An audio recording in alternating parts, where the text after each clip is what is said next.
Hello everyone, this is Leela Negi, faculty of Kanikas Nursing Academy, and today I am going to discuss about the health committee reports. So here are some health committees जिन्होंने कुछ अपनी recommendations दी थी और कुछ इन्होंने अपने goals set किए थे और कुछ references दी थी, उसके बारे में आज हम discuss करेंगे. So इन्होंने बहुत सारे goals और बहुत सारे references बताए थे, but हम वो सारे discuss नहीं करेंगे क्योंकि वो सारे हमारे exams में नहीं आता है, nursing के exam में. So हम वही discuss करेंगे जो हमारे previous जितने भी competitive exams हैं वहाँ पे questions आ चुके हैं. So सबसे पहली recommendation है और सबसे पहली committee है, that is बोहर committee.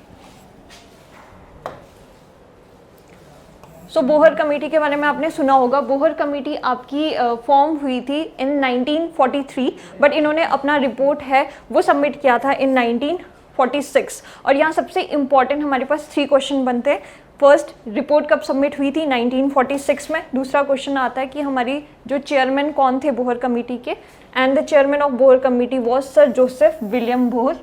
और नेक्स्ट सबसे इम्पॉर्टेंट क्वेश्चन आता है, that is another name of Bohr committee and is health planning and development committee. यहाँ से ये हमारे important question आता है बोहर कमेटी से related. So next है recommendations of the Bohr committee. So Bohr committee के basically 2 main recommendations थे और 2 basic जो planning थी, that is first is short term plan और दूसरा था long term plan. So short term plan का मतलब है जो उन्होंने achieve करनी है within 5 to 10 years. So उन्होंने short term plan में बताया था कि जितनी हमारी 40,000 पॉपुलेशन है उनके लिए एक PHC मस्ट है. जो भी एरिया है जहाँ 40,000 पॉपुलेशन है वहाँ पे एक PHC हमारी होनी चाहिए. सो नेक्स्ट इन्होंने बताया था कि जो भी हमारी PHC है उसके ऊपर सुपरवाइज करने के लिए सेकेंडरी हेल्थ यूनिट या फिर सेकेंडरी हेल्थ सेंटर होनी चाहिए, जिनको हम रेफरल इंस्टीट्यूशन के तरह यूज़ कर सकते हैं, जहाँ से हम रेफरल सिस्टम है वो स्टार्ट कर सकते हैं, पेशेंट को रेफर कर सकते हैं.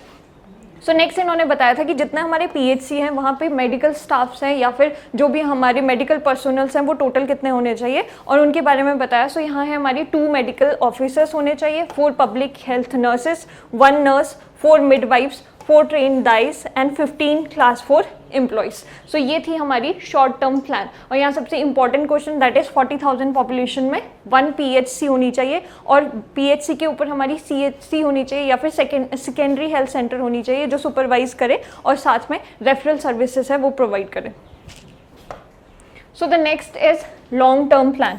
लॉन्ग टर्म प्लान में इन्होंने कहा था health care system should be in 3 tyres. इन्होंने 3 टायर्स में डिवाइड कर दी थी हमारी हेल्थ केयर सिस्टम को. सो फर्स्ट टायर में कहा था जो प्राइमरी हेल्थ यूनिट है वहाँ पे 75 बेड्स होनी चाहिए and they must supply the health services for the population of 10,000 to 20,000. और यहाँ पे स्टाफ बताए थे इन्होंने 6 medical officers, 6 public health nurses, 2 sanitary inspectors, 2 health assistant and other supportive staff. फिर नेक्स्ट है सेकंड टायर में इन्होंने कहा था कि there must be 1 regional hospital और 1 रीजनल यूनिट विथ 650 बेड्स. और इन्होंने कहा था कि जो 1 रीजनल यूनिट है वो सुपरवाइज करेगी 30 to 40 PHCs को, 30 to 40 प्राइमरी हेल्थ यूनिट्स को. So third tier. इन्होंने कहा था थर्ड टायर में जो डिस्ट्रिक्ट हॉस्पिटल है वहाँ 2500 बेड्स होने चाहिए और जो आपकी 2500 बेडेड जो हॉस्पिटल होगा